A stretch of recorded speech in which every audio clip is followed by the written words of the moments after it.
So good afternoon class. We will study about components of tourism. Tourism industry is incomplete without its component. So basically we have about 5 components of tourism without which the tourism industry is totally incomplete. Those components are accommodation, accessibility, amenities, attraction, and activities. As you study in your previous class, the first component of tourism is accessibility. That is also known as transportation. Because according to the definition of the tourism comprises of traveling of a person or a prospect from one place to another and staying there at least for 24 hours. So the thing is that if a person wants to travel from one place to another, he needs a sort of transportation. So tourism is totally incomplete without its first component, that is accessibility. As we know, it is mentioned in definition of tourism that when a person stay at least for 24 hours, then it will be enlisted in tourism. So if a person going to stay at a place for 24 hours, he must need an accommodation to stay there. So without accommodation, tourism is incomplete. Okay, so we will study about these components and how these components are important for tourism industry. So the first one is we are going to study about accommodation. In accommodation, first of all, we should have to know what is accommodation. As we have studied about accommodation in our previous lecture, so the definition of the accommodation is a place or a room where a person can stay, can relax during his or her journey. मतलब accommodation एक ऐसी place है जहां पर कोई भी person जाके रुक सकता है, रह सकता है, ठीक है, क्योंकि टूरिज्म में हमने पढ़ा है कि एक पर्सन कम से कम 24 घंटे तो एक जगह पे बिताएगा, तो 24 घंटे बिताने तो कहीं ना कहीं रुकेगा तो सही, ठीक है, तो वो रुकने के लिए जो प्लेस है वो अकोमोडेशन कहलाती है. तो accommodation it is a very basic to tourist destination. The latest trends in accommodation is holiday villages. अभी अकोमोडेशन की अगर बात करें, अकोमोडेशन एक ऐसी जगह, कोई होटल हो सकता है, कोई रिजॉर्ट, कोई किसी तरीके का मोटेल हो सकता है, अलग अलग टाइप से अकोमोडेशन की, ठीक है, जहां पर कोई भी पर्सन अपनी जर्नी के दौरान, अपने टूरिज्म के दौरान रुक सकता है, रात बिता सकता है, ठीक है, अगर वो ज्यादा दिनों के लिए रुक रहा है तो वहां पर वो रेस्ट कर सकता है अकॉर्डिंग टू द डेज. तो अकोमोडेशन, अगर हम बेसिक अकोमोडेशन की बात करें, देखिए कल हमने अकोमोडेशन की टाइप्स पढ़ी थी, तो हमने पढ़ा था according to star rating, according to location, ठीक है.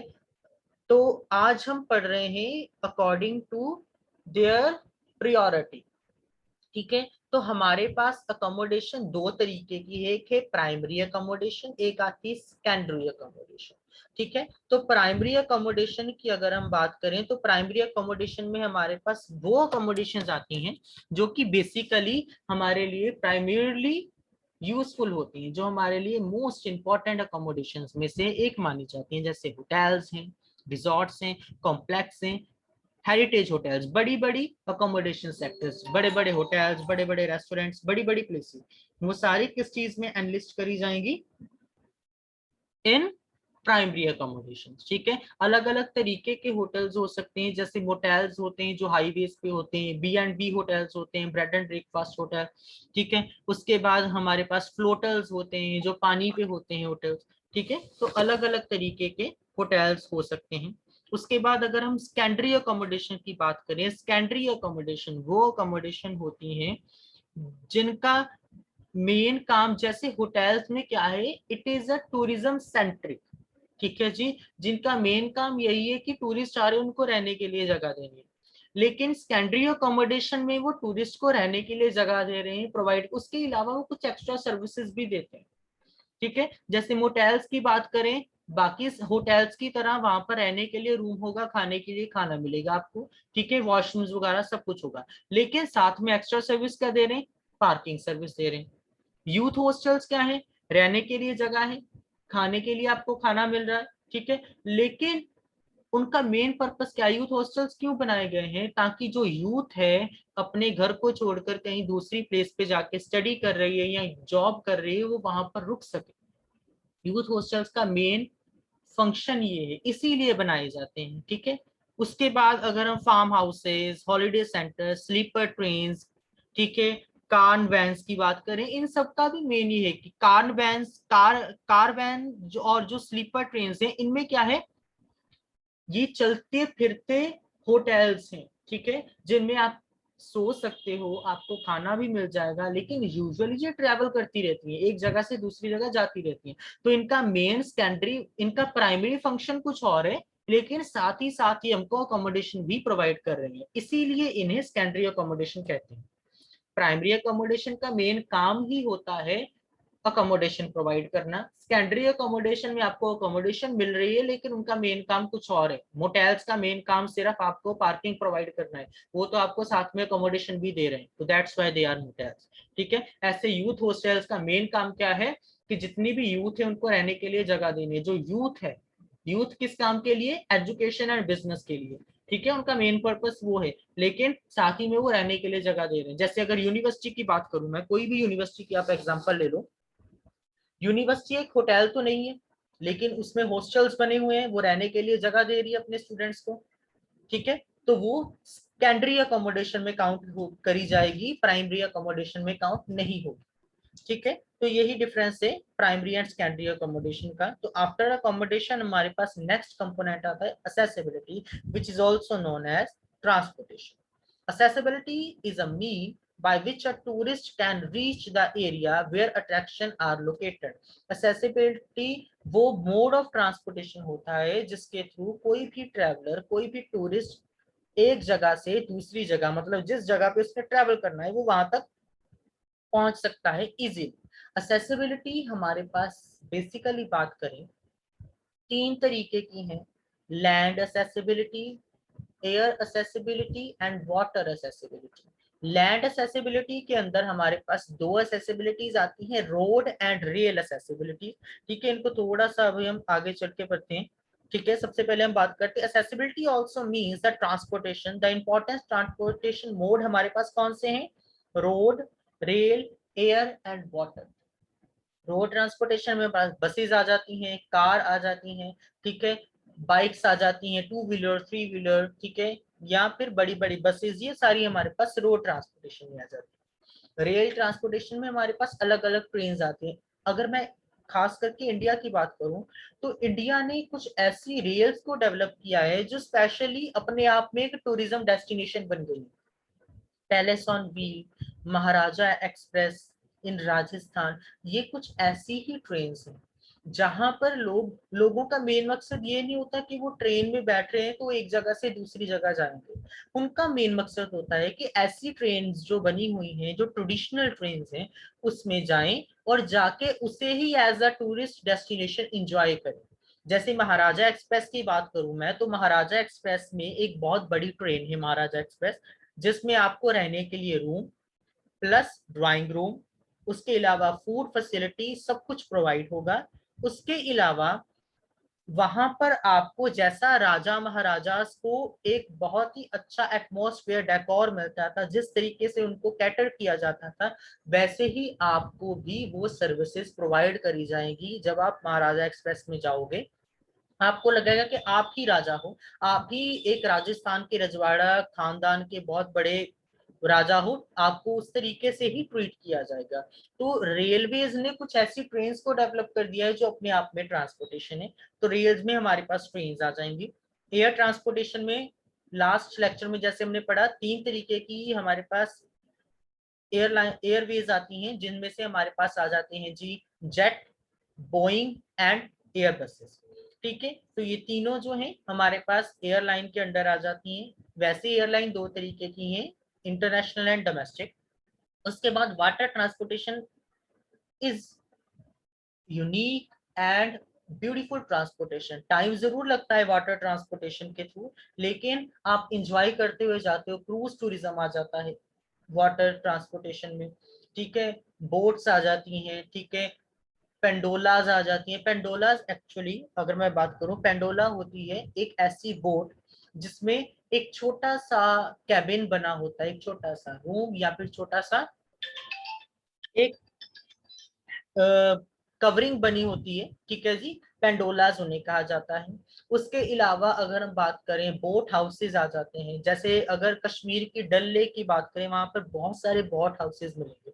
मतलब एक बोट है जिसमें घर बना हुआ है, जिसमें होटल बना हुआ है, जिन्हें हम फ्लोटल्स कहते हैं। तो ये वाटर ट्रांसपोर्टेशन के अंडर आ जाएंगे। उसके बाद accessible tourism is intended as a set of services and facilities capable of allowing persons with specific needs to enjoy a holiday at their leisure time with no particular barrier or problem. Accessible tourism क्या है? Accessible tourism मतलब ऐसा tourism जिसमें हम transportation को ही as a tourist destination use कर रहे हैं। जैसे मैंने महाराजा एक्सप्रेस बताया, ओशियन ओडिसी एक क्रूज है, ठीक है। उड़ीसा में चलने वाली एक क्रूज है, बड़ी शिप है, ठीक है, जिसे एज अ टूरिज्म डेस्टिनेशन माना जाता है। लोग स्पेसिफिकली उस क्रूज में इंजॉय करने के लिए जाते हैं। सिंगापुर में क्रूज टूरिज्म बहुत मशहूर है। लोग स्पेशल पैकेजेस लेके, इंडिया से स्पेशल पैकेजेस लेके सिंगापुर जाते हैं, ठीक है। 4 नाइट 5 डेज, ठीक है, 5 नाइट 6 डेज, मतलब इस तरीके का एक अच्छा सा वो ट्रेवल करने के लिए, जहां पर वो 5 दिन 6 दिन 7 दिन सिर्फ क्रूज में ही रहते हैं। तो ये जो चीजें हैं असेसिबल टूरिज्म के अंडर हमारे पास आ जाती हैं। आफ्टर एसेसिबिलिटीज अभी 2 कंपोनेंट्स हम कर चुके हैं, तीसरा कंपोनेंट है अमेनिटीज। अमेनिटीज के बारे में जब हम पढ़ें तो हमारे माइंड में आना चाहिए वो सर्विसेज जो कि एक होटल या कोई भी एक अकोमोडेशन सेक्टर या कोई भी टूरिज्म रिलेटेड सेक्टर आपको प्रोवाइड कर रहा है, उन सर्विसेज को हम अमेनिटीज कहते हैं, ठीक है।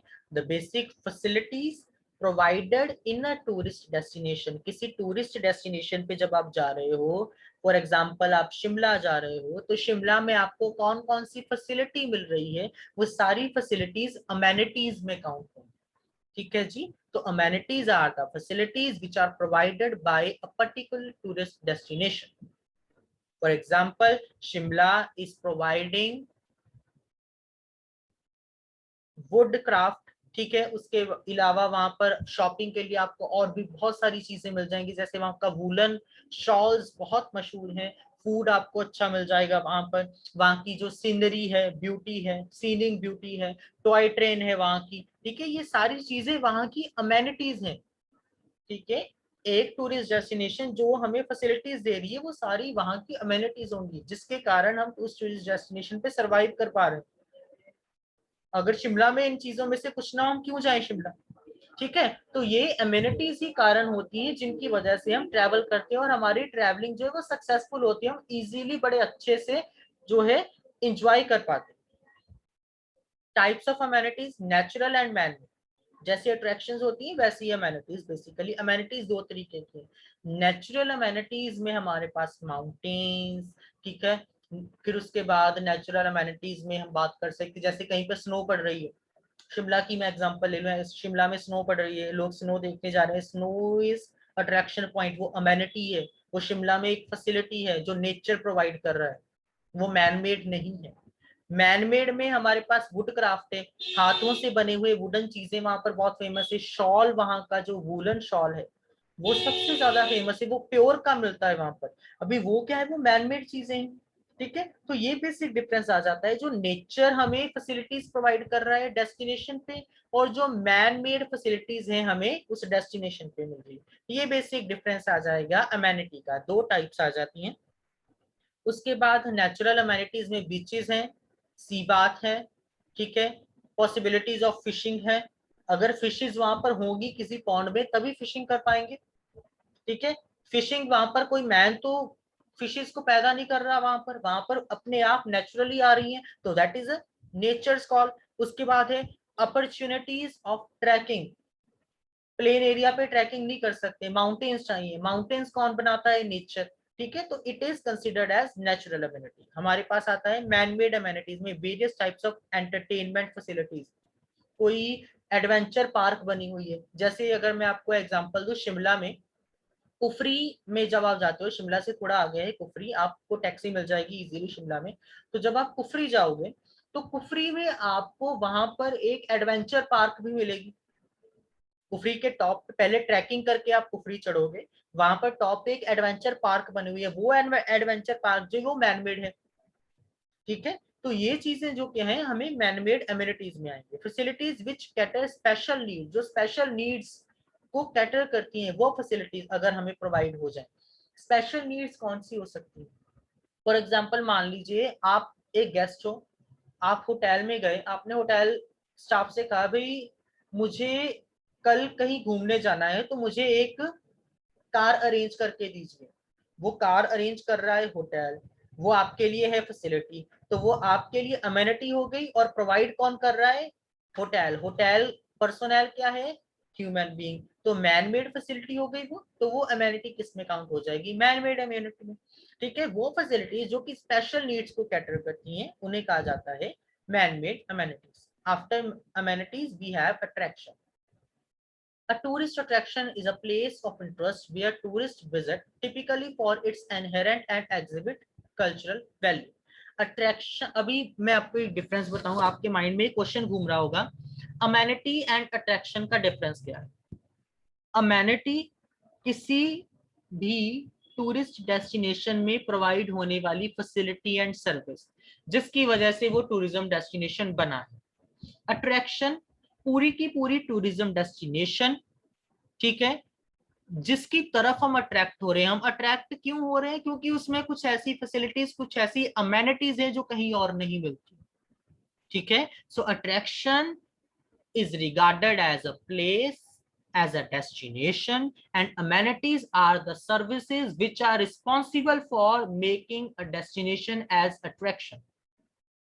ये डिफरेंस है अट्रैक्शन एंड अमेनिटी में। Don't be confuse between the both. Okay, so a tourist attraction is a place of interest where tourists visit typically for its inherent or exhibit cultural value, historical significance, natural or built beauty और amusement opportunity। मैंने ये definition as it is आपको पहले भी करवाई है।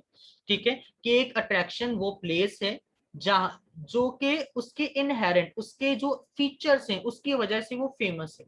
कौन से फीचर्स हो सकते हैं उसके? कल्चरल वैल्यू, उसमें कुछ हिस्टोरिकल वैल्यू है, कुछ मॉन्यूमेंट्स बने हुए हैं या कुछ हिस्टोरिकल घटना हुई है। जैसे शिमला में अगर मैं बात करूं, स्कैंडल पॉइंट है, that is a historical place. ठीक है, जिसका हिस्ट्री में आपको डिस्कस करूंगा when we will study about case study of Shimla. फिर है नेचुरल ब्यूटी है, उस वहां पर माउंटेन्स हैं, बीचेस हैं। ठीक है, कोई हमारे पास वाटरफॉल है। बिल्ट ब्यूटी मतलब जो ह्यूमन ने क्रिएट की है, कोई वहां पर पार्क बनी हुई है, अम्यूजमेंट पार्क है, कोई थीम पार्क है, वो बिल्ट ब्यूटी में आ जाएगी।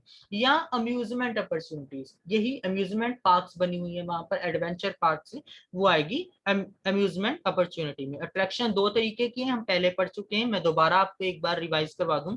Attraction is of two type, natural attraction and man-made attraction. Natural attraction में climate, landscape, mountain, beaches. Man-made में theme park, museum, ancient monuments and cultural centers. ये चीजें हमारे पास अट्रैक्शंस की टाइप में आएगी। नेचुरल अट्रैक्शन जो नेचर द्वारा बिल्ड होती है, मैन मेड अट्रैक्शन जो ह्यूमन बीइंग खुद बिल्ड करता है ताकि उनकी कोई पर्टिकुलर जगह फेमस हो सके, that is called man-made attractions. After that हमारे पास है pattern inventories of tourist attraction include. अभी टूरिस्ट अट्रैक्शन की जो पैटर्न है, किन किन चीजों की वजह से कोई टूरिस्ट अट्रैक्ट हो सकता है। मान लीजिए आपने किसी जगह पे जाना है, आप उस जगह की तरफ किन फीचर्स की वजह से अट्रैक्ट हो सकते हो, वो फीचर्स ये गिवन है। पहला फीचर है कल्चर, फिर वहां का ट्रेडिशन, वहां की सीनिंग ब्यूटी, वहां के एंटरटेनमेंट फैसिलिटीज, वहां के और बाकी की अट्रैक्शन, ये सारे फीचर्स होंगे जो किसी भी डेस्टिनेशन को एक अट्रैक्टिव टूरिस्ट डेस्टिनेशन बनाते हैं। तो these are the basic features of a tourist destination, जिसकी वजह से कोई पर्सन वहां पर ट्रैवल कर रहा है। अगर मान लीजिए शिमला में कुछ घूमने लायक नहीं है, कुछ देखने लायक नहीं है, कुछ अच्छी चीज नहीं है, हम क्यों जाएंगे शिमला? अगर जो चीजें हमें हमारी सिटी में मिल रही हैं वही शिमला में है, तो हम शिमला क्यों जाएंगे? तो इसीलिए अट्रैक्शन ऐसी चीज है जो कि किसी पर्टिकुलर जगह को नॉर्मल जगह से अलग बनाते हैं। ठीक है जी। तो that's why attraction is important for tourism. उसके बाद the last A of tourism is activities. ठीक है, एक्टिविटीज मतलब वहां पर जाके हम कौन कौन से एक्टिविटीज कर रहे हैं, चाहे वो एडवेंचर एक्टिविटीज है, चाहे वो स्पोर्ट्स एक्टिविटी है, चाहे वो एजुकेशन रिलेटेड, चाहे बिजनेस रिलेटेड एक्टिविटी है, मतलब रीजन फॉर ट्रैवल। ठीक है, एक्टिविटी में आ जाएगा हमारा ट्रैवल करने का रीजन। एक तो होता है हम लेयर के लिए, मतलब एंजॉय करने के लिए जा रहे हैं, तो वहां पर हम एडवेंचर वगैरह कुछ भी कर सकते हैं। एक होता है हम एजुकेशन के लिए जा रहे हैं, तो हम एजुकेशन रिलेटेड एक्टिविटीज करेंगे। एक है हम बिजनेस डील के लिए जा रहे हैं, हमने कुछ बिजनेस डील्स क्रैक करनी है, हमारी कोई कॉन्फ्रेंस है इसलिए जा रहे हैं, तो वो बिजनेस एक्टिविटीज में आएगा। Activity is the reason why we are going to visit a particular destination. The various elements of tourism service available which offered to tourists at the destination. ठीक है जी, डेस्टिनेशन पे अभी एक्टिविटीज कौन कौन सी हो सकती हैं? टूरिज्म रिसोर्सेज, फिर है receptive facilities, entertainment and sports facilities, tourism reception facilities. जैसे मैंने आपको बताया एक्टिविटीज में बेसिकली वही एक्टिविटीज आएंगी, वो रीजंस आएंगे जिनकी वजह से you are going to travel to a particular place. Now at the end मैं आपको ये बता दूं कि how you will going to attempt this question. Question को अटेम्प्ट करने का एक ही तरीका है। इंट्रोडक्शन के बाद आपने सिंपल कंपोनेंट्स ऑफ टूरिज्म जो है हमारे पास, जिसमें आ जाएंगे accommodation, accessibility, amenities, attraction and the last one is activity। ये पांच के पांच लाइन वाइज आपने एक्सप्लेन कर देने हैं। ठीक है जी। एक्सप्लेनेशन इनकी हम बहुत ही ब्रीफ रखेंगे, बहुत ही कम रखेंगे, क्योंकि अगर डिटेल्ड एक्सप्लेनेशन देंगे तो हमारे पास जो है वो क्वेश्चन ज्यादा लेंथी हो जाएगा। इसलिए हमें उसे थोड़ा सा मेंटेन अप करने के लिए हम सिर्फ ब्रीफ जो है, मतलब हर एक जो हमारा कंपोनेंट है टूरिज्म का उसकी टाइप्स जो है उनको सिर्फ दो दो तीन तीन लाइन में ही एक्सप्लेनेशन देंगे, उनको हम इन डिटेल एक्सप्लेनेशन नहीं देंगे। तो इस तरीके से हमारा ये क्वेश्चन जो है वो इजीली कंप्लीट हो जाएगा। ठीक है जी। तो